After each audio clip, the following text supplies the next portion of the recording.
Well, it was good to get back home in front of our fans.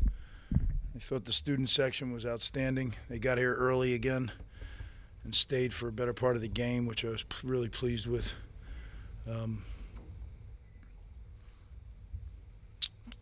Try to answer anything I can. What do you think about the way Noah played and just the offense overall, and how nice was it to see the offense play this way after obviously some of the inconsistency the first two games? Yeah, we needed that, right? And I thought Noah was very efficient. I thought the O-line did a better job of protecting him. The big thing is we have not been very efficient in third down conversions, and today we were I think we were 10 of 14, which is huge. I mean, if you can do that, you're going to have a chance. And as I've said to you guys the first 2 weeks, if you don't turn it over, you always got a chance. And that's 3 weeks in a row. Really good job by them. Greg, did you guys make an effort to open things up more, or is it just that making the third downs kind of fed into that? Partly that fed into it, and the other thing was we protected better. It's not like those plays weren't on the video in the first two games. We just never got a chance to get the ball there. So we protected a little bit better, and we were able to get the ball out. Defensively in the first half, I was frustrated. I didn't think we played like ourselves. We didn't tackle well. We didn't cover man-to-man the way we're capable of. And we had a discussion about it. They came out and did much better. I think Delaware was 3 for 8 in third down conversions in the first half, and they ended up 3 for whatever it was, 14 or 15. So they didn't convert in the second half, if I'm correct. I think I am. And I looked at the stats at half, and they had like 180-something yards, and now they ended with 261. So much better in the second half, but we can't go out and do that. We have to play Rutgers defense all the time, Rutgers special teams all the time, and as the offense gets better and better, the offensive line gets better and better, that's when we can become a team. Greg, what can a game like this do for Noah's confidence heading into the Big Ten schedule? Well, I think any time you perform efficiently like that, it would help anybody's confidence. Noah doesn't lack for confidence, though. He's a very confident guy because he prepares so well.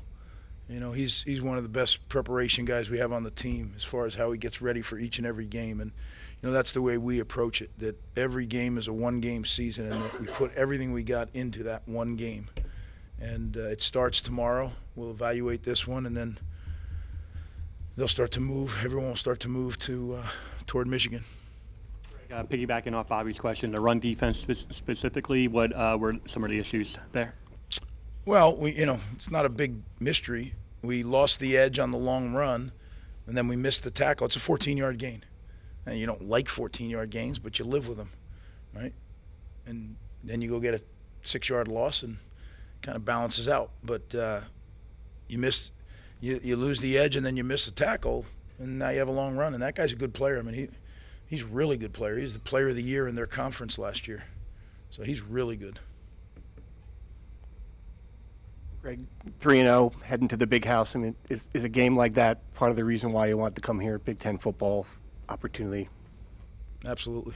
Yeah, they're good. They're a really good football team. I guess it was pretty one-sided today. I didn't see any of it. I just heard the score. So we know what we're up against. It sounds like Michigan's back to being Michigan. And we had our crack last year and didn't do it. So now we're going on the road, and we got to find a way against a very good football team. We talked a little bit about this the last few weeks, but just this was another game with only 2 penalties. I mean, how important has this discipline been, and how important is that going to be to continue that, as you said, going into Michigan next week? Well, I think it's very important. We can't overcome when we make those kind of mistakes. Not yet. Sometimes you can when you're really, really talented and really, really primed, and it's the same guys, and you've had them forever. And you know what? That's when sometimes you almost, what's the big deal? We'll make it up. But that's not us right now. We have to play that way. And I think the two big things, right? The biggest thing is taking care of the football. Guys have done a very good job with that. And then the second, is obviously if you play efficiently and you don't give back yards, you have a chance. With the offensive line shuffle with Bordner at left tackle to start, and was that? I know you can't really see much from field level, but do you think it worked? Were you kind of experimenting with different units on the fly there? Well, it wasn't on the fly. You know, we practiced different combinations. We rotated. You know, so we had a 3-tackle rotation, a 3-guard rotation, and then you know, Nick was really the only guy who was the guy who played it all until the very end when the young pup got in there. So yeah, I think we're going to keep doing that until it really defines itself. But you're right. Without watching it, how do I know? You know, watching a lot of things during the game. Greg, I wanted to get you to expand a little bit more on the lack of turnovers after 3 weeks. I think it's the first time a Rutgers team has done that after 3 games since like 2009. It's been a long time. What do you attribute that to? Well, I think it's a serious commitment and buy-in by our players to what we stress. You know, we believe very deeply that the ball is the program. Kirk Shiraka brought that here, and that's stuck with us everywhere we've been. And it's very important to us that you realize that, you know, when you carry that ball, you're carrying it because, as crazy as it is, right, you need that ball to score every way except the safety. If you don't have the ball, you can't score. And to simplify it to the most simple degree, our number has to be bigger than their number, otherwise we lose. So kind of common sense, we got to take care of that thing, and they're doing a good job of it. We have to continue it, right? The minute you take it for granted, it spills. Talk about Brandon Sanders' big game today, big catch. His journey, it's been a rather unique one. It really has, and he's a tremendous young man.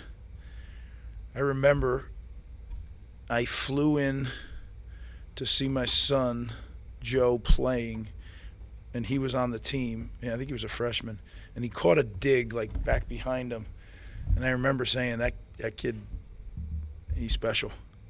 And then as time would tell, he was looking for a place to transfer, and he had some options, and he decided to come here, and he's doing a very good job, and he's really a great guy to have on the team. He's fit right in. He's helped us in special teams and at receiver and playing both inside and outside. So it's really been we're very fortunate to have him. Coach, there's an old saying in sports that you have to go through the process, and now you're in a situation where teams been successful, particularly over the last couple of years. What's going to be the approach with this team going undefeated now, with some guys who've never been like this, to really make the next step? Well, the good thing about the way we approach things is, you know, what CHOP is about is staying focused on the job at hand, whatever that job might be. So, you know, they got to take care of their body tonight, and then tomorrow they come in and I literally tell them, look, we can't do anything about Tuesday until Tuesday, but we can make sure we do the things to make sure we have the best Tuesday possible. That's doing your treatment, coming out to practice tomorrow, and, you know, there's certain things that we really emphasize on Sunday nights, and we got to get better at it, right? You can't play the game till Saturday, and we just have to take care of what's right now. And you know, we literally start the season saying there's 12 one-game seasons. You spill everything you got. So when I stand up here, I can tell you by the time I get here, I am shot. When I'm done with you guys, I'm not, you know, I am going home and hitting the couch. That's exciting me, but these games take everything you got. At least they do me. Take everything you got out of you, and I hope that's our team, that they put so much into it through the whole week that by the time they get to Saturday, it's just a great feeling, or you're very frustrated because you put all that into it and you didn't win, right? So far it's been a great feeling all 3 of the weeks.